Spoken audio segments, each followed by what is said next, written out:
Now we unmuted. Now we unmuted. What's up, everybody? Welcome to Unmuted. Turn me up now. Now we unmuted. I'm about to be one of the best to ever do it. Sip 7 in the building, you already knew it. Roll on my sleeve, so let's get to it. I'm walking with my purpose, I'm walking in my vision. So that means I'm just a man on this mission. I'm just a comedian that happen to be Christian. So let that beat drop, give them what they missing. Yeah. Now we unmuted. Now we unmuted. 70 years old, and in a couple of months, I'll be 71. I used to be a key punch operator.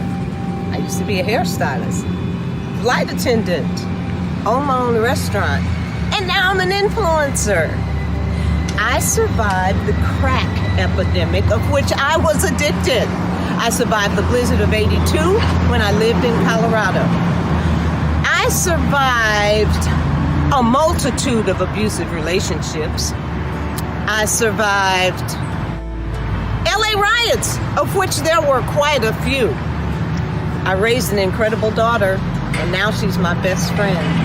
Hey everybody, welcome to another show of Unmuted, a show where you can talk about anything, listen to anything, be yourself, and the mute button would never be pressed.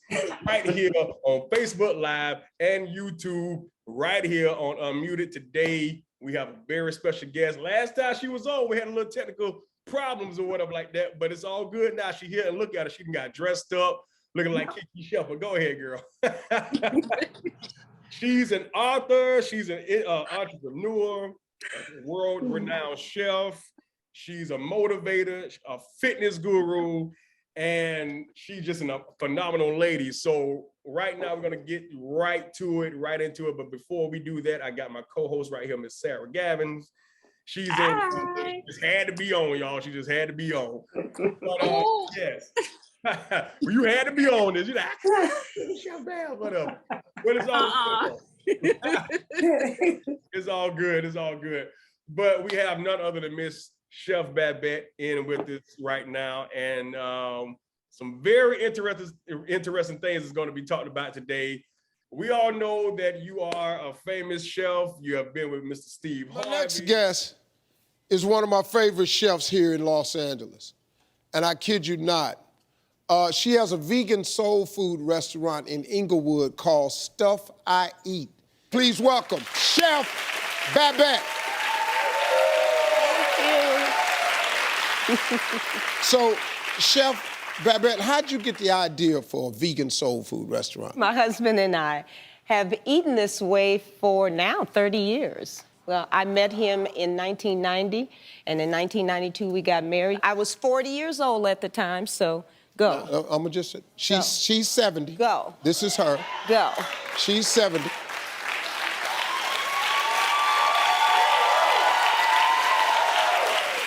Ali, Tashina Arnold, Saved by the Bell, Mr. Mario Lopez. You know, come on, man. Now, when I saw you with Mario, Mario, huh? Yes. Mario, you know, the Mario Lopez. You feel me? That's dope right there. You feel me? That's I'm going back on the 15th of December. Really? Oh, yeah. Can I come? I'll fly. No, I'm going to see Mario. I can't bring you, boo. Why you can't bring a gas? A +1? All right, cool. That's fine. That's fine. Be like that, boo. Be like that. It's all good. But how you doing today? I'm doing absolutely great, actually. I'm excited about doing the show, excited about sharing that part of my journey. So yeah, I'm good.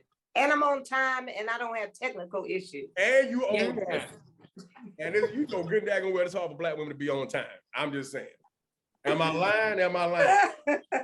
On time. You're good. I'm not late. I want to make sure that I was telling the truth. That's all. I was just trying to make sure of that. Because y'all hard to be on time. Y'all can be like 4 hours early and still be late. I don't understand how y'all do that. Oh, stop it. Whatever, please. My father used to leave mom behind. Like, look, that was your family. I got right. That was your family. Oh, I'm not saying that my mother was on time. I'm just saying, look, Dad had somewhere to go. He had souls to save, a church to run. He said, listen, if you ain't ready, in 20 minutes, I'm out of here. Dad was gone, out of there. But anyway, I'm glad that you are here. You are on time and you look beautiful. Got your outfit on, you know. Got your little, Eartha Kit Kat outfit on. Okay, I see you with the fur. So tell us today, like, we know that you're a chef and you've been across the world doing your thing, you know, and it's just a phenomenal, fitness guru that you are. You look beautiful for 70 years old. You don't even look Absolutely. like it. But you have a journey that you want to talk about, and I'm happy that you're on here. Now, I know we talked about it before, just personally on the phone, but tell us a little bit about that. You told me that you used to be on crack cocaine. You was addicted to it. Yeah. You know, first and foremost, I consider this whole thing called life a journey. You know what I mean? And I believe that because we are expressions of the God that created us, there are massive lessons that we need to learn and take advantage of, so that we can assist our brothers and sisters who are journeying as well. And during the journey, sometimes we self-sabotage.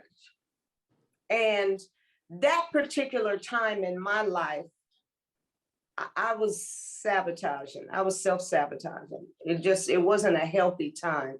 Now, I never got into drinking, doing really big drugs, pot, but I had a family member. I was actually about to transition jobs. I think I was working for a European hair salon when I was introduced to this stuff. Yeah, in Denver, Colorado. I lived in Denver. I was a hairstylist.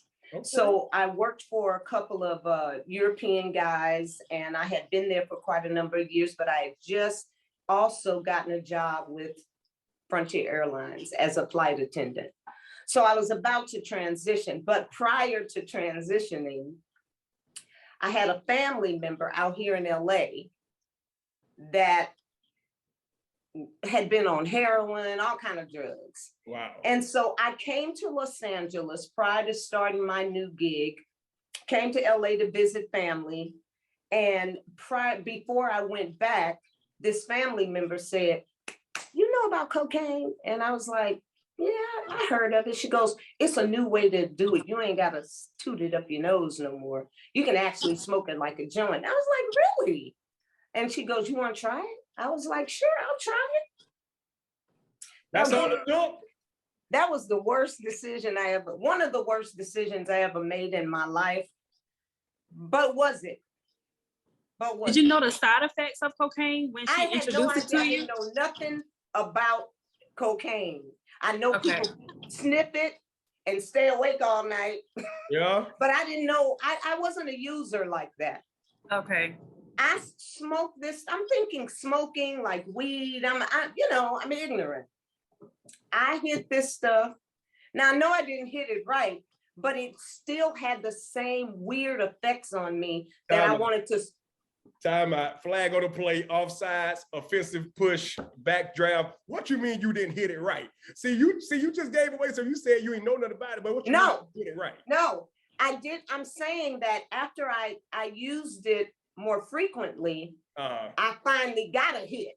You finally got it right. Understood what a hit was. See, like they say, if it first you don't succeed, try again. She don't want no doggone help. I put her in rehab. Know what she told me? What she tell you? The last time I tried to put her in, she ain't going there. That's for quitters. Oh! No, she said she gonna keep smoking until she. Yeah, that's exactly what I wound up doing. I just kept. I didn't even know what the hit was supposed to be like, but eventually, I got a hit, and I. And what was that feeling like? Did you feel high? Was you feeling like it was floating? It was almost like reaching a sexual climax. It was almost like a climax. All right. Well, and to the point where your eyes can roll back in your head, and that's good. Scott, you got to be quiet if you don't know nothing about this. You only get one of those hits per evening, but that is the hit that everybody is chasing. That's the hit that Auntie stayed at that table 2 or 3 days was trying to sell a baby, was trying to sell the car, looking for that same hit. So basically, you get the one hit, you can't chase it because you ain't getting that no more tonight. You need to go on to bed, go someplace else, have you some wine or something, go someplace else, sit down, but nobody does that. So you're chasing that feeling because I don't know if I've ever sexually reached a climax as incredible as what I felt when I smoked crack cocaine. Oh, wow. And when I tried it, it was called freebase. That was what we called it, freebase. And so I was up all night that night, obviously, went back home, talked to the European guys. I know a new way to do cocaine. Y'all be snorting it, you can smoke it. And they looking at me going, oh, you can smoke it? It was like, now they may have known. I was ignorant sharing this. This is how ignorant I was. But after a while, I got into it and I really got into it. But believe it or not, this journey lasted 7 months, 7 months. So I would say, for instance, I was a flight attendant, go on a trip. When my girlfriend would pick me up, I would almost have to stop at a gas station to go poop because she would tell me I got a rock for you at home. And it would just do something to my whole system. I'd be like, stop, I gotta go to the bathroom, stop at the gas station, gotta go to the bathroom, because I gotta want to hurry up and get home and get this rock. Well, what you need to understand is, unfortunately for me, I was living with a drug dealer. Oh, wow. I was living with someone that sold cocaine.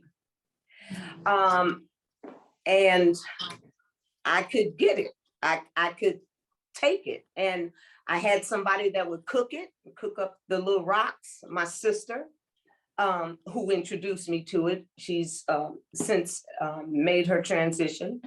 But I got to the point where I didn't really want to do too much else, but that. I would crawl around on the floor looking for rocks. After I got a hit, then I'm in search of another rock.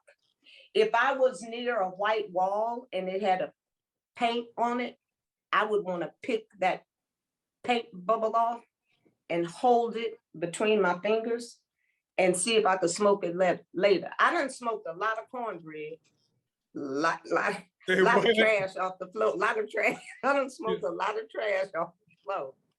That's how it does. That's how it messes with your mind. I'm serious. Okay. And it lasted, like I said, I can remember when I finally left Denver, and I can remember taking cocaine and lacing weed with it and going out in the laundry room and just hitting this weed laced joint over and over again, trying to feel what I felt in that pipe, trying to get that feeling.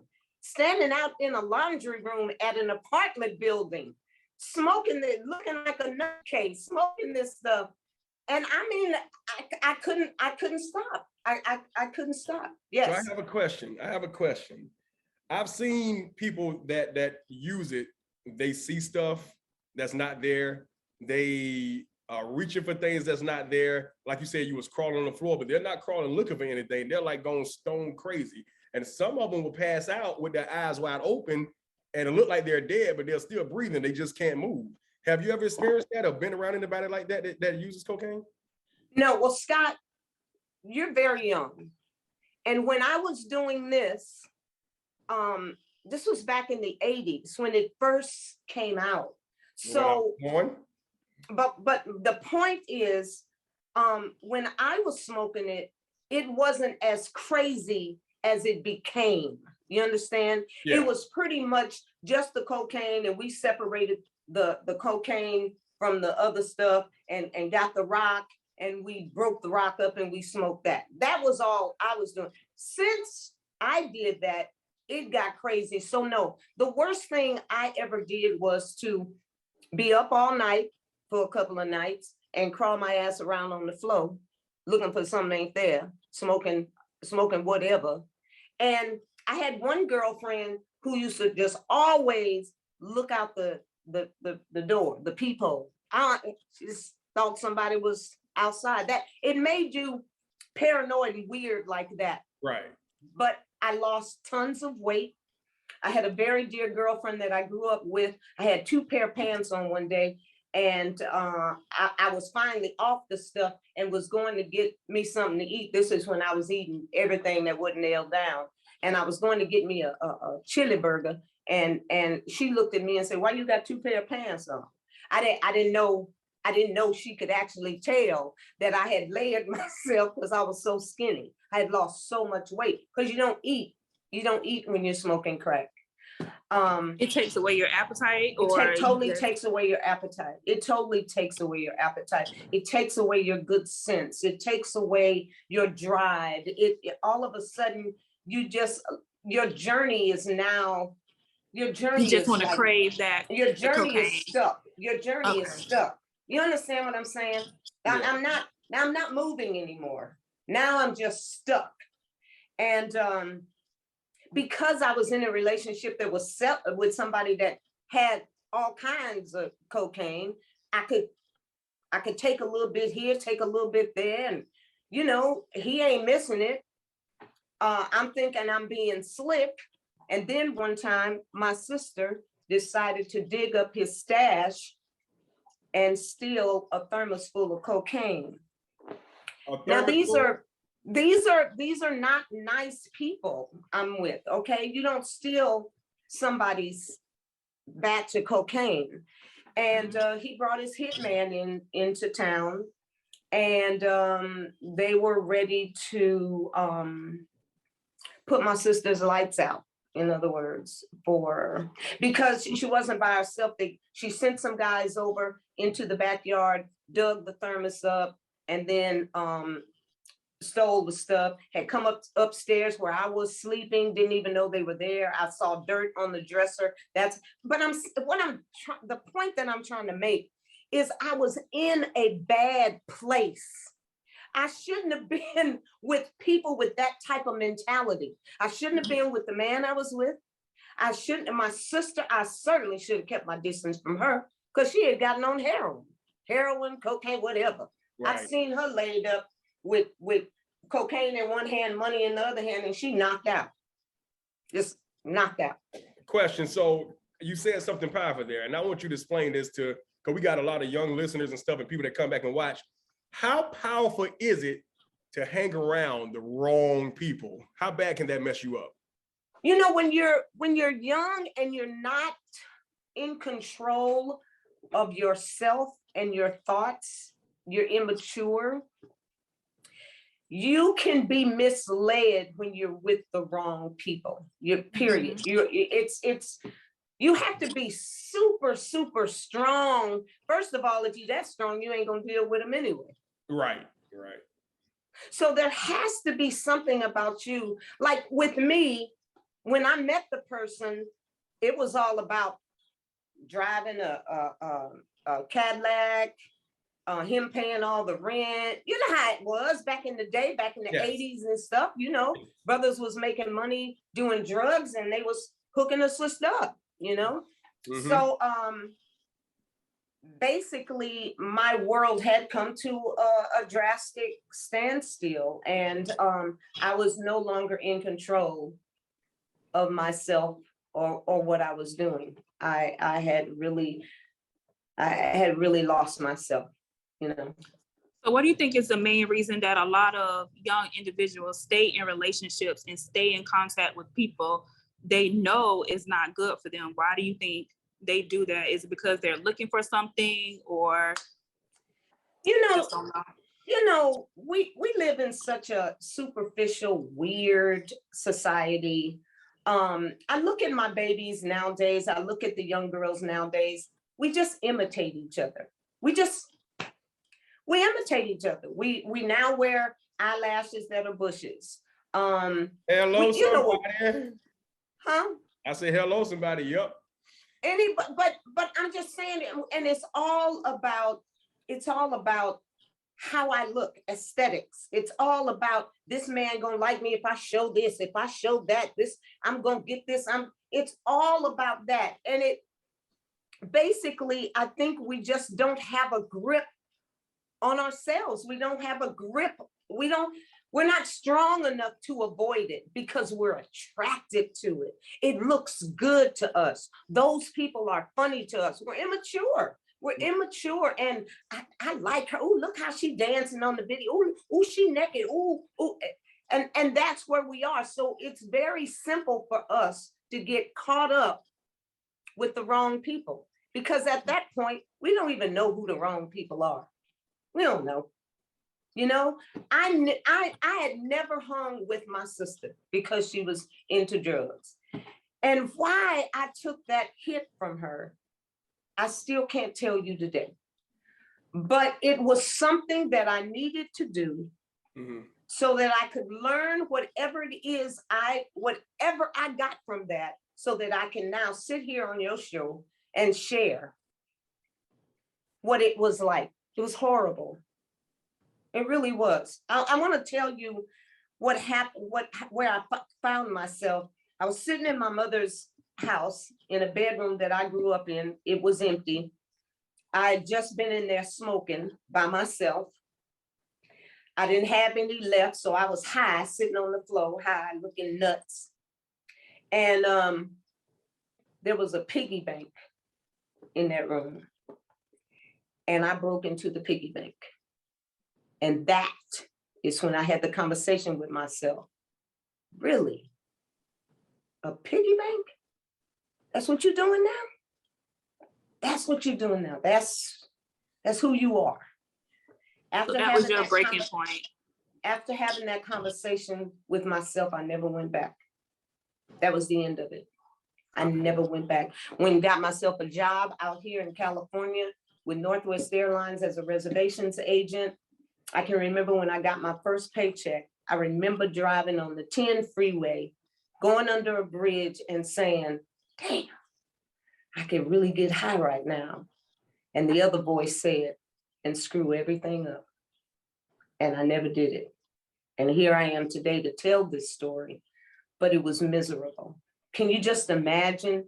I remember being in the car with my daughter one day, getting stopped by the police. I look like crap.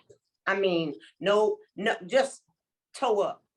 My daughter's embarrassed. And I'm trying to be the person I was before I got addicted to this stuff, talking to the police. And my daughter's in the car going, they don't care. They don't care. I'm embarrassing her. I'm like, oh, Miss, like, and they looking at me like scum of the earth. We don't care. You getting a tick. And my daughter is just like, please shut up, because they don't care. She's humiliated and embarrassed. And when I think back on what I looked like and how I was acting that day, I know that's why she was embarrassed. I'm embarrassed. I was arrested. So do you think, if you had like a better support system to kind of steer you in a different direction, do you think you would have grasped to that, or would you just would have maintained the lifestyle? I had a great support system. Nobody in my world did that. I took a hit with my sister, which was the worst mistake I ever could have done. And just so happened, I'm with somebody that I know sells it after I take this hit. I had no reason. I had no reason to make that journey other than it was necessary for me to learn this lesson and share it. There's no other reason for me to have done that. Nobody used drugs but my sister in my family. You know, my mother didn't drink. My mother was, you know how our mamas could be. I lost my mother, she was 93 years old. But that day I was in that bedroom, she's looking at me like, you too? You too? I'm gonna lose you? Because my brother always stayed in jail. He was always in trouble, always in trouble. And my brother was 10 years older than me. My sister was, I was 5 years older than my sister. So my brother was 15 years older than my sister. And my sister was the only one that got into the heroin. But you know, back in the 70s and 80s, they dumped a lot of heroin in our community. I lived on the east side of LA near Central Avenue, Washington Boulevard. That's where I grew up. Went to Jeff, went to Carver. I was an East Side girl. And in our community, they dumped heroin in there. So a lot of our youngsters died from overdoses and all this kind of stuff. I was able to avoid all of that, but my sister was not. She became a heroin addict. And then as far as she was concerned, one drug, another drug, who cares? I'll do them all. And I got caught up with her. It was a caught up. But I take full responsibility for it. And I'm still alive to tell the story today. She has since transitioned. It was cheap, ready to use, and easy to make money off of. But the impact crack had on the United States in the 70s and 80s was devastating.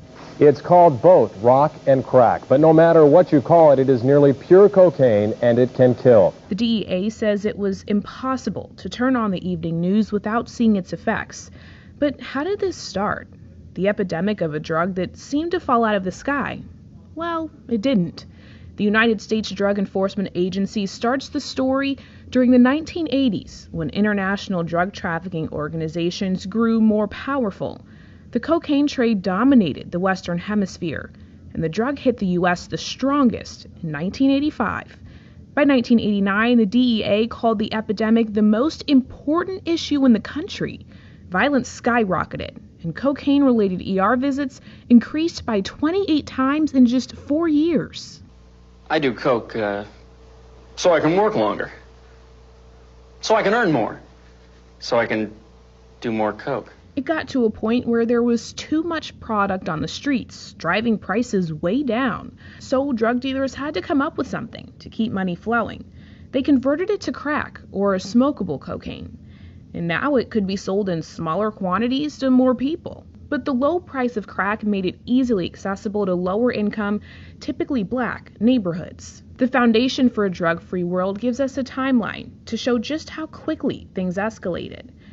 In 1985, the number of people who admitted to using the drug in some form regularly grew by more than 1 million. That same year, the National Narcotics Intelligence Consumers Committee reported more than 9,000 people took ER visits for cocaine-related emergencies in the U.S. In just 1 year, that number jumped to almost 14,000. The epidemic made way for a generation of crack babies, and millions of government dollars going into policing the problem. Strategies ranged from targeting its points of entry into the country, an increase in local cocaine enforcement teams, and randomly testing people at their jobs for illegal drugs. So when you decided to walk away, knowing that drug is powerful, and like you say, so many overdoses, so many people are still stuck on it now, even after trying it years ago. Yeah. How did you stay away from it all that time? Well, I did pray. And I asked God I said, I don't ever want to come in contact with anyone else that uses this stuff. And my prayers were answered. I never came in contact with anybody else that used drugs. My life cleaned up. And this was back in, was it 85? Might have been 1985, might have been. Yeah, when I stopped. So in other words, I remember my old Deacon Ulysses Graber in my dad's church back in the day. He was addicted he used to smoke, my God, like 12 packs of cigarettes a day. He just smoked. And he used to say all the time, anything you can start, you can stop. And he'll start crying and rejoicing. And I couldn't understand, like, joking 12 packs a day? Jeez. And I'm like, dude, I mean, you know, at the time, listening to those testimonies, you know, preacher's kid playing drums, you know, I would just, doing my little thing with the women. I'm like, I don't want to stop and feel good, D. You know, all that stuff feel good. You know, I hear a lot, you know, that I'm not going to stop doing crack. I'm not going to stop smoking. I'm not going to stop doing things, you know what I'm saying, that because it feels so good, it it overtakes everything about you, your brain, you know what I'm saying, the way you act and this, that, and other. And we see we see you, you know what I'm saying, not knowing, but I don't understand how it makes somebody believe and feels like it's just so good. Because I know a few individuals that is on it. It's like, dude, you lost your family. You lost your job. They lose everything. They lose everything. And yet it's like that is still there. They won't let it go. It wasn't enough for me though. That wasn't enough for me. Because I had led such a clean existence to that point, I did not like the come down. I did not like the way that I felt. I did not like the negligence to my daughter. I actually told my daughter, you know how people smoke pot? Well, I go in the bathroom and I smoke cocaine. I told her that because I was like, I don't ever want you to lie to me about nothing, so I'm not gonna lie to you. Just massively ignorant. So my daughter's like, my mom's locked up in there smoking cocaine right now. She told me, because she won't lie to me. I sent my daughter to school in taxi cabs. You hear me? I would not take the time to go pick her up from school. I have a taxi, bring my daughter home, and stop off at a fast food place to get her something to eat. So all that's covered by the time she get home. That's how I was rolling. That's not me. It's totally out of character. I'm more responsible than that. So, you know. Okay, you have a daughter that had to deal with that. How did she feel at that moment? Did she ever talk to you about it and say, hey, Mom, look? No. She was being gifted all the time from the man who was selling the drugs. So he would take her shopping. She had all the eyes-eyed clothes. She had everything. We had a pretty house, new furniture. She had everything. He didn't even know I was doing this periodically because he traveled a lot. So my daughter was like, my mom's weird right now, but I'm getting all kind of good stuff. So, and I got my own bedroom and it's decorated cute. And so she didn't really, we ride around in a Cadillac. So she a kid. What she know? You know what I mean? Yeah. So yeah, that's what it was. And in terms of, when you feel like you are an expression of the God that created you, it expresses through me. How on earth can it express through me? And I'm drugged up with a drug that got me crawling around on the floor.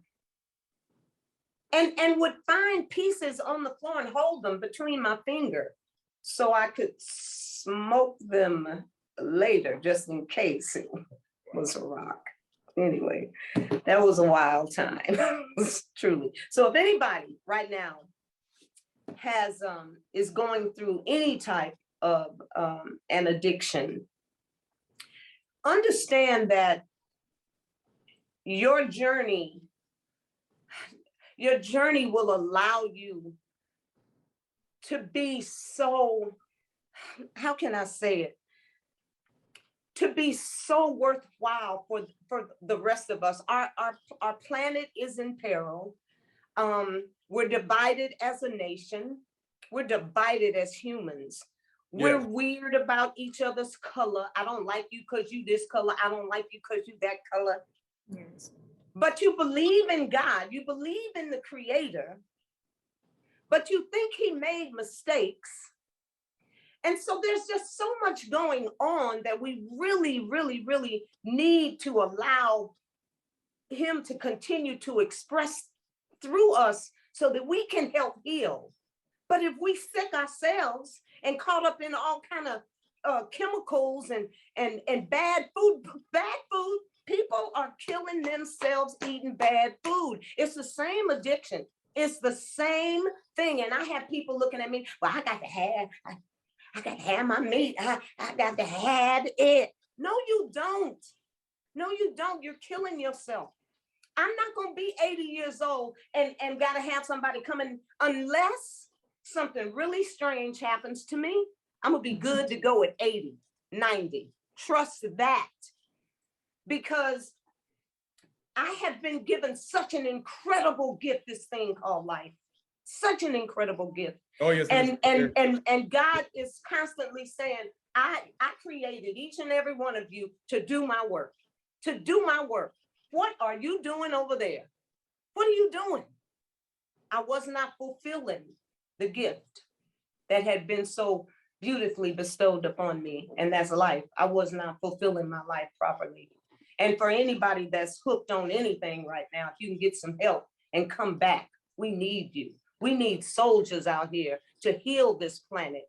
We need soldiers out here to heal the way we think as a species. We are one species. I got white folks in me. They got me in them. We all the same up in this. Right. I don't know. It's just. No, yeah. you're speaking nothing but truth. You're speaking nothing but truth. And it's so amazing that you said that, and knowing that's what's going on in the world right now with the, Kyle Rittenhouse case, found not guilty on all charges. And that happened? Yeah. That happened. What?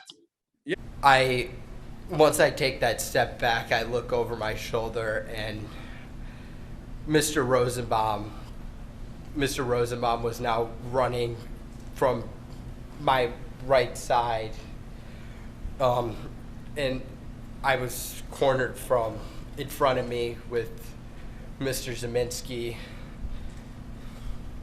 And there were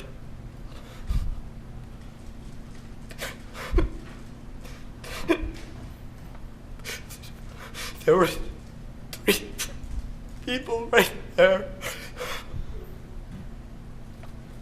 Take a deep breath, Kyle.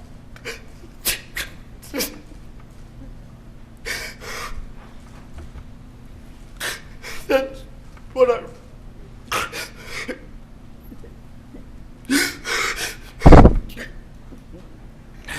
That's where I run.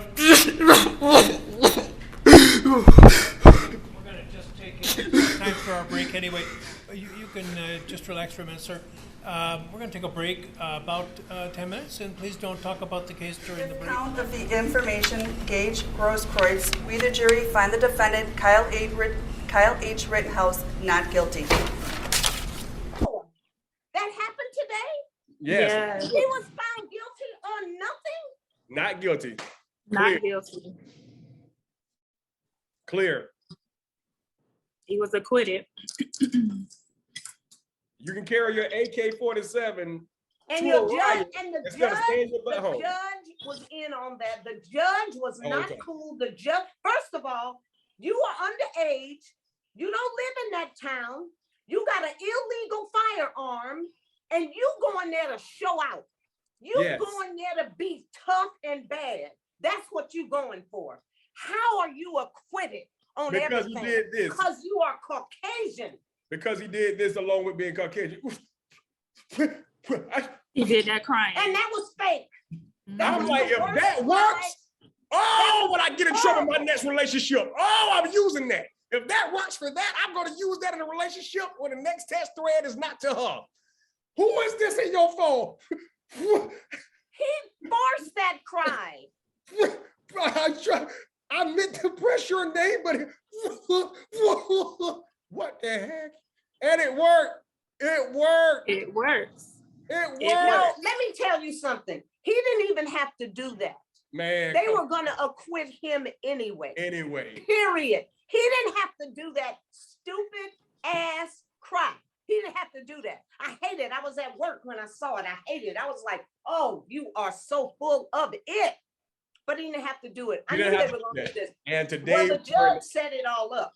The judge said it all. The judge did not want that baby to go down for nothing. So you got 2 people dead and one person injured by this little boy that should have kept his butt at home in another town with an illegal firearm. Illegal firearm at that. Yes. Where do you get it from, little boy? That's like the boy that killed the little boy with the hood over his head. Oh, Trayvon Martin. Yeah, and then he turned out to be a piece of crap, which he was anyway, the killer. You know what? That's what I'm talking about. We need soldiers. We don't need us to be sick. We don't need to be sick with nobody's chemicals. You ain't stronger than the chemical. I wasn't stronger than the chemical. That crack cocaine taught me you ain't stronger than the chemical. You ain't gonna never be able to beat it. And now you got doctors,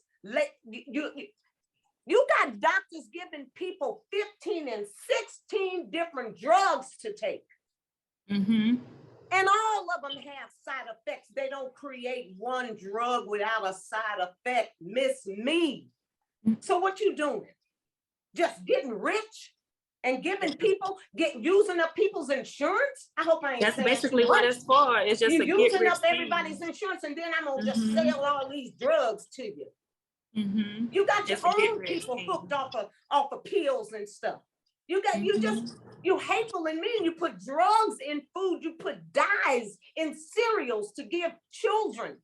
You put all kind of chemicals. You know in what was food. funny about that? You remember back in the day on the commercials, they say it's a balanced breakfast. Like, when was dried out marshmallows a healthy balanced breakfast? No, what about the dyes? What about the dyes and the preservatives and all that stuff? That dye is cancer causing, and they know it's cancer causing. You got tons of babies full of cancer right now because of what their parents are feeding them. And then you got places like a McDonald's house. What? You done fed me all the shit that's getting ready to make me sick as a child. Now you got your nonprofit McDonald's house after you done made me sick. So you telling me it's wrong to eat McDonald's fries? Say what? It's wrong to eat McDonald's fries? You know McDonald's fries are they really fries? Yes. Are you sure they're potatoes? Yes, because we got them. Are you sure? Are you sure they're potatoes, boo? Yes. You better go get you some In and Out. Sure. I know them potatoes. I don't know about McDonald's though. What about Checkers? They real fries. Who? Checkers. Checkers. Why don't you go get you some russet potatoes and cut them up your dang self and make you some French fries? I don't know why you got that trust level going on. I don't know why you're so trusting. I ain't that trusting personally, because I done seen what they've done. I see what they do every day. I see what they do. Yeah. Okay. Well, I mean, I know they real. I select them at my job. I grab and put them on the load and load it up and send them on. But hey, I don't know. Well, you got to let us know what's good to eat and what's not to eat, so we can live long and be beautiful and healthy like you. Well, you know, one thing you don't want to get yourself all messed up, because there's only one food now. People want to talk about coconut oil. Coconut oil is not getting ready to clog your arteries. Trust me, I eat enough coconut oil. But animal products cause clogged arteries. Now, don't be like, oh, well, you can't categorize a clog. Understand that if you got a clog anywhere, you got a clog everywhere. So it could be stroke, it could be heart attack, or your pee don't work no more. One or the other. But it's all it's all yeah, that's true. And it's only one product, one thing that you're going to ingest that's going to clog those arteries like that. Meat. Okay? Meat. Look at me. I'm 71 years old, December 7th. I'm getting ready to do another bathing suit photo too. But this one has a purpose. This one is going to be rainbow. So each bathing suit is a different color. And basically the message is us coming together as one. We're too divided. So my message is, I always get this word wrong, inclusivity. Yes, I want us to be all one, all the colors. They're beautiful. God did it that way on purpose. Yes, we come from different places so we can share our human journey, our human experiences, how we live, not to look down on each other, or not to say, you come here, I ain't gonna have a job. What in the hell is wrong with you? You came here and took the land from the native man that was here. Now all of a sudden, you don't want nobody else here but you. It's weird, ain't it? Stop it. It's sick. It's sick and selfish. Now you're talking about we going back to voting rights? What? What? That Martin Luther King been gone. No, they're trying to stop me from voting again? What country am I living in? What is this? But guess what? I ain't getting back on your dang drugs. I bet you that. I heard that. I bet you that. I bet you that. I bet you I'm totally 100% in control of what I put in my mouth now. And if it ain't making me feel good, if it ain't making me strong and increasing what I got going here, I don't want it. Thank you. Keep it. That's right, black girl. That's right, black woman. Yes. I don't need your medication. Yes. Yeah. I'm good to go. Look at you. I don't need you to teach me how to eat. I already know how to eat. I know how to eat. A group of folks that's the mamas and papas of civilization up in here. We brought knowledge to the planet. Yeah. With me. I ain't gotta take your drugs. No, you keep all 15 of them little things, all different colors. Yeah. My dear gotta take 17 different drugs. No. Then my dear sitting there going, do I really? No. Anyway. Yeah, that's right. You got control, and it's always good to be in control. Period. Yeah. As always, because I look at your videos. And I see how peppy you are. Your workout videos, you're so strong, and it's just like, dude, you don't even act 70. You don't look 70. Your body shape is not 70. Your personality is 71. Nothing. They did that to us. Look. When you go to Mother Africa, you see women old as heck still with baskets on their head walking miles, baby. Yeah. They did this. They did this. We are a strong people. That's why we survived slavery. We are a strong people. Yeah. Yeah. And full of a lot of love and forgiveness, baby, because we have been mistreated on this planet and we still open our arms and embrace everybody. Don't we? We do. Don't we? We do. Yeah, we do. Man, we do. We do love everybody. No, We do. We do. So are we still good? Yeah. Oh, okay. Yeah, we got a few more. It's 5:40. Got 20 minutes. We do? Yeah, we got 20 minutes. Oh, okay. So do you ever have people asking questions? Yeah. Yeah, they all listening and saying yeah and going in with you and all that good stuff. So they really enjoying your motivational speech right now. That's what you're here to do, you know? That's what you're here to do now.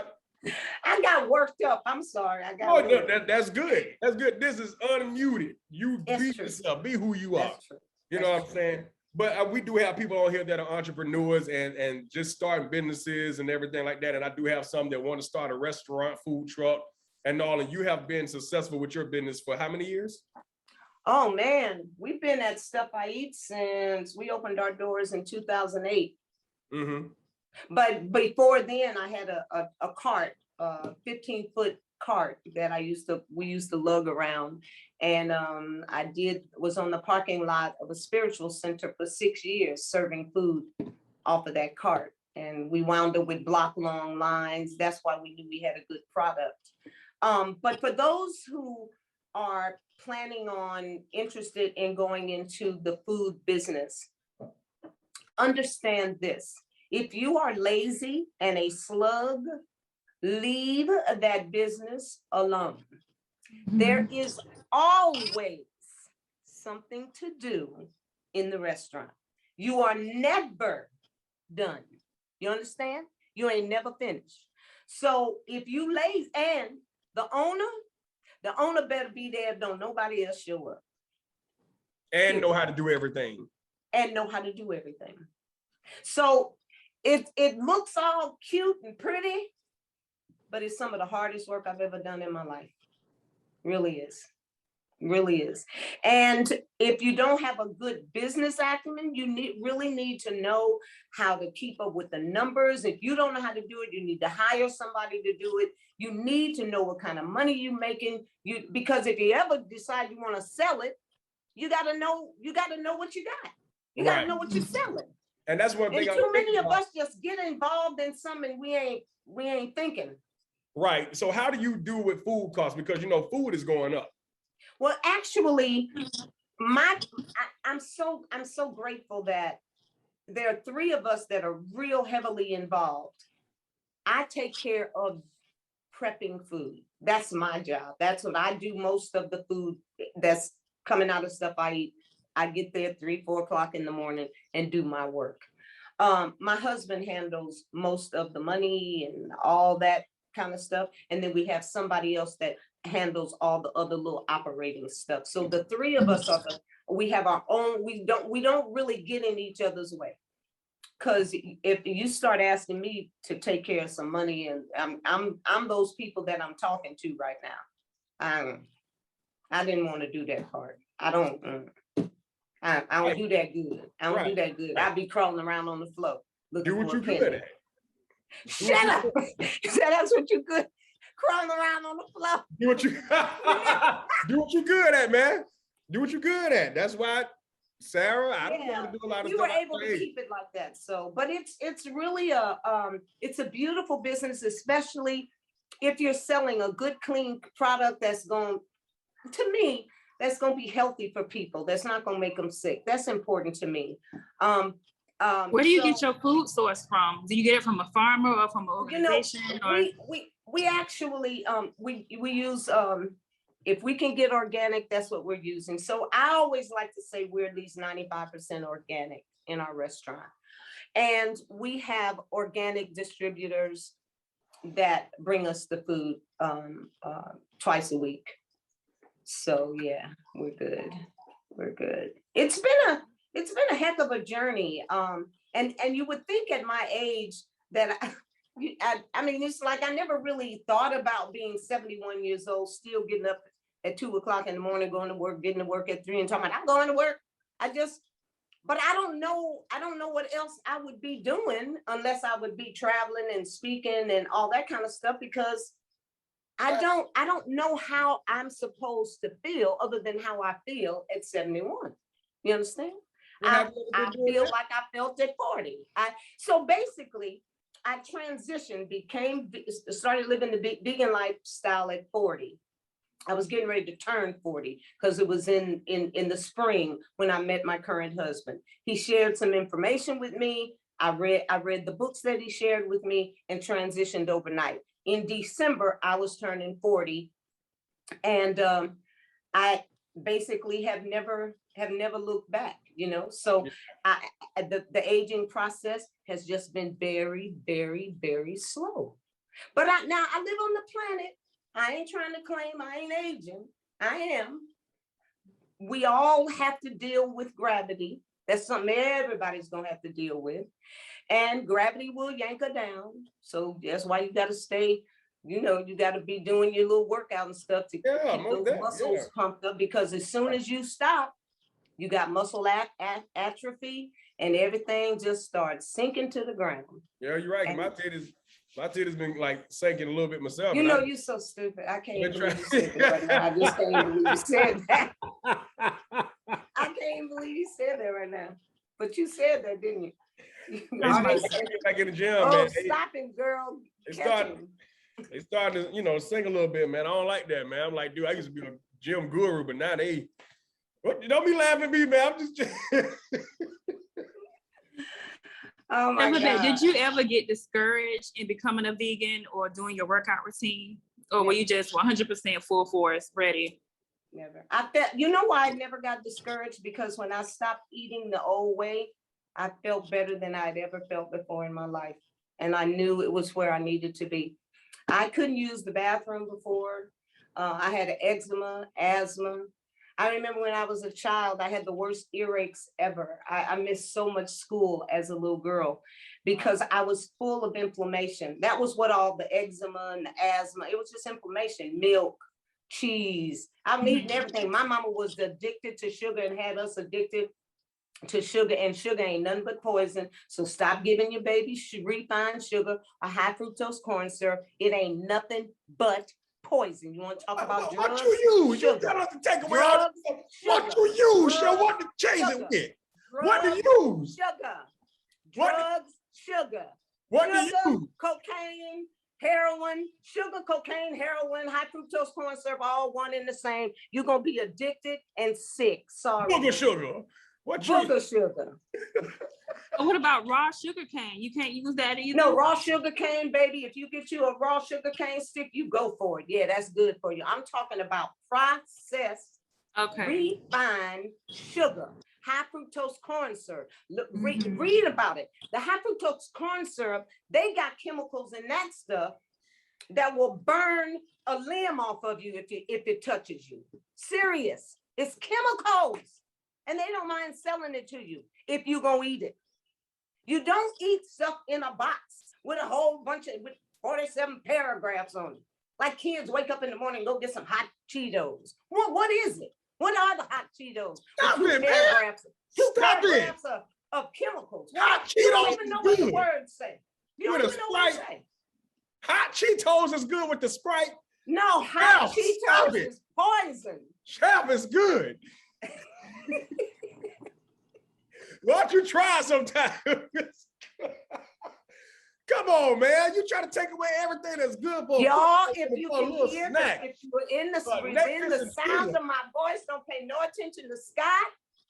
Lay off the refined sugar. Don't eat no accent. That accent ain't nothing but monosodium glutamate.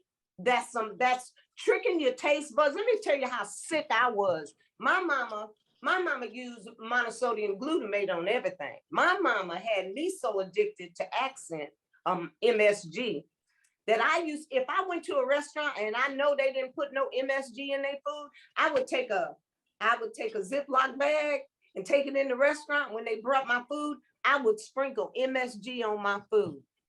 That's where I was. MSG ain't no good for nobody.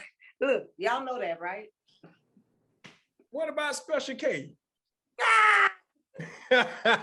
Special K good now, man. That's healthy. You get a little dried strawberries in there and stuff. Special K good. That's a good cereal, man. Some organic granola or something. Just get you some granola. What about honey bunches of oats? What about that? Some shredded wheat with the frosted shredded wheat. They good too. With the sugar frosted on it, right? Yes, they delicious. Scott, I'm gonna have to have a private consultation with you, because if you eating all this stuff, I'm worried for you. What you mean? I had a doctor, but they say you healthy as an ox. Get out of here, Yeah, boy. they always tell that lie until No, they you go don't. back. They And tell then my daddy that. They always tell that until you go back and be like, we didn't see this here. You know, so what type of fruits and vegetables are we supposed to be eating? Because I know like certain fruits like strawberries and blueberries and raspberries, those can be like hyperglycemic and they can cause an issue. No, so what? First of all, God ain't put nothing here to grow up out the ground that's about to wear you out. All that stuff comes from man-made stuff. No. Blueberries? You have to be. I eat all the life that God will allow me to eat, and I ain't having no issues nowhere eating life. Period. But you want to make sure your strawberries are not genetically engineered. You want to make sure that any fruit that you eat is not genetically modified. That is an issue nowadays. See, they mess with everything. With everything. So strawberries, blueberries, grapes, watermelon, all that stuff. What's best for you to know is how to eat it. You have categories of fruit. You have acid fruit, you have subacid fruit, you have sweet fruit, you have your melons. Yeah. Subacid and sweet work well together. That would be a banana and an apple. Okay. But an orange and a banana, no. That's a bad combination. So in other words, I had digestive issues. I always had acid reflux. I was always belching, always had that burning. You ever get that burning stuff in here and it's like, oh my God. Ew. Well, that's because you've miscombined your food. Most people that are still eating animal flesh, a sandwich is off the chain to them. Well, a sandwich is a poor combination food. First of all, you never eat carbohydrates with proteins. That's a bad combination. What is a sandwich? Carbohydrate, your bread, protein, your meat. That's a bad combination. And you never chew the meat up. Yes, I do. You gnaw on it. No, you don't. Yes, no, you don't, because you don't even have the gear in your mouth to chew them, to break the meat down. You swallow chunks, and you can't tell me you don't, because I know you don't. You haven't never broken a piece of animal flesh down in your mouth, because you ain't got the right teeth. First of all, you ain't gonna be pointing your finger at me trying to tell me what I choose. You ain't gonna be pointing your finger at me. I know I chew my meat, and you cannot chew it up, boo. I'm sorry. I chew my meat good. crazy as that sound with this today's generation, but I love me some meat. I love meat, honey, and I know I eat my meat good. And I love to eat. You take that how you want it. Do not listen to Scott, y'all. Listen to Chef Babette. I'm the 71-year-old. He's still a baby. He got yet to figure out what all this undigested flesh is going to do in his colon. I look good, honey. So wait a minute. Just be quiet, Scott. I love my meat. Scott, I want you to go and look up and ask Google the question, how much undigested flesh did John Wayne have in his gut before he died? And how much? I heard it was old. I heard it was 40 pounds. I heard he had 40 That's not true. John Wayne was a skinny man. Yes, it is true. Yes, it is true. Did they pump out of him?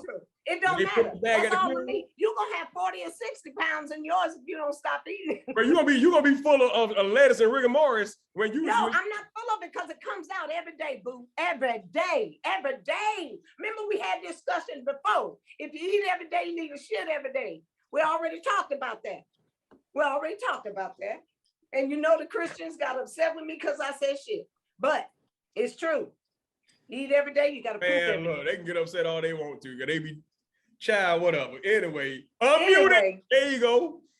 That's why I had to separate from that old yeah, let's move on. Moving on. Move on. This was a good show, y'all. It was. We finally did it. I finally did it. Yep. Yeah. And it happened the right way too. So ain't nobody mad at me today, are they? No, they love you. They love you.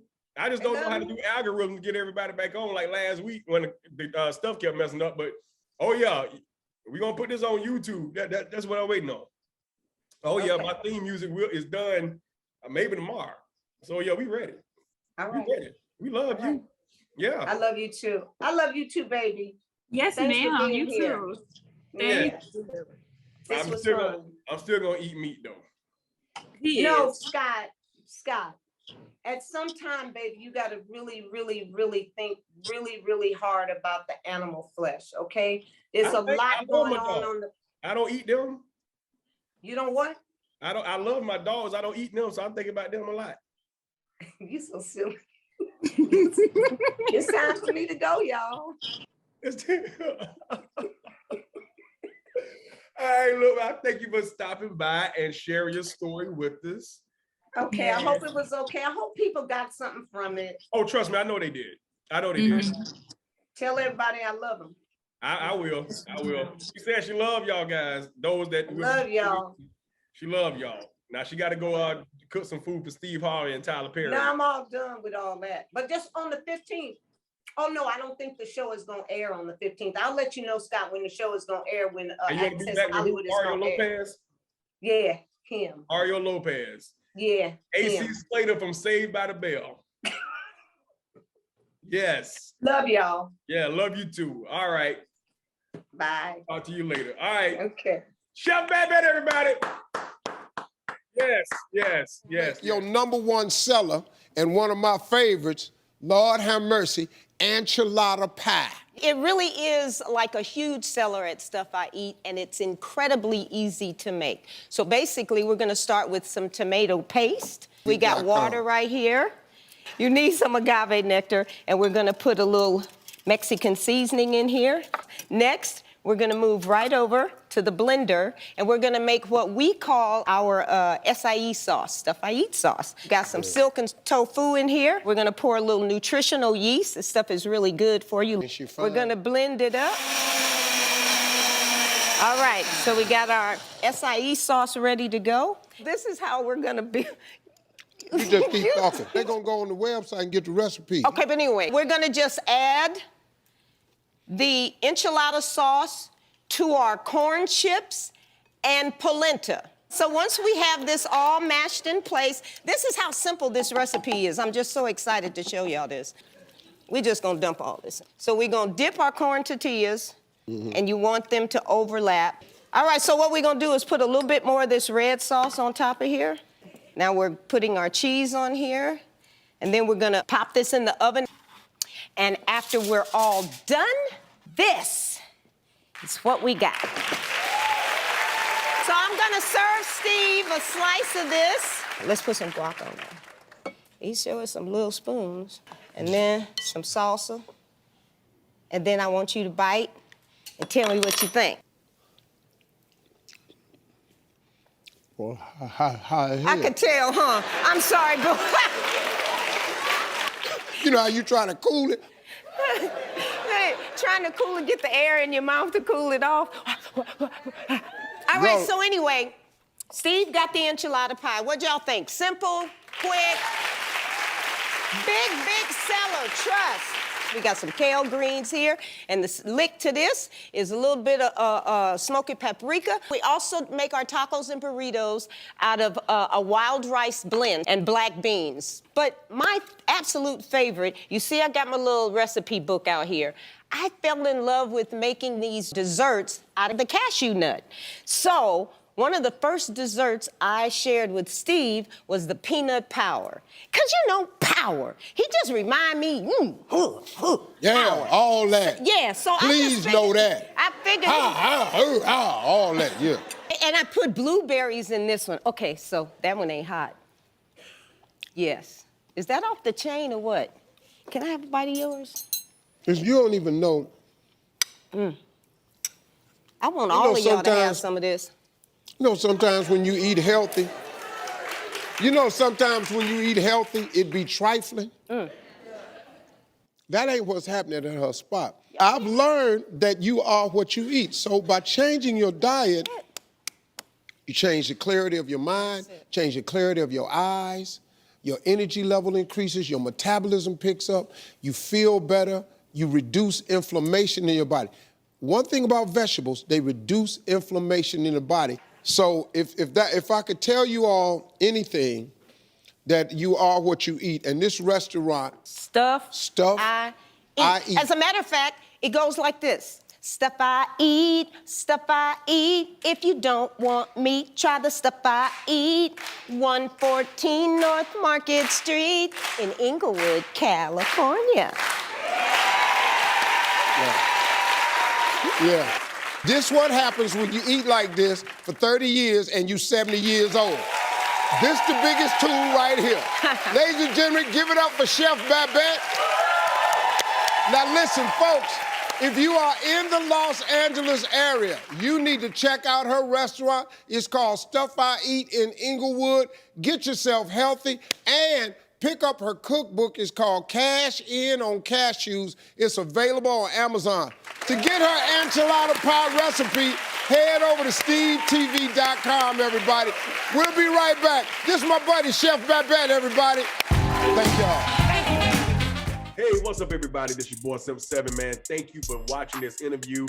Thank you for subscribing, liking, and commenting on this channel. I really appreciate it. And if you have not subscribed to this channel, please click that button right down there. Don't wait till your homeboy blow up, you wait. Go ahead and participate and become part of the Unmuted family. We greatly appreciate it. We work very hard to bring you good content and stories that you probably never heard of before, and a little something to make you think about the Lord a little bit and laugh a little bit. All right, guys. Like, click, share, comment. Don't text me. Put it right there in the comments. Simp7 out.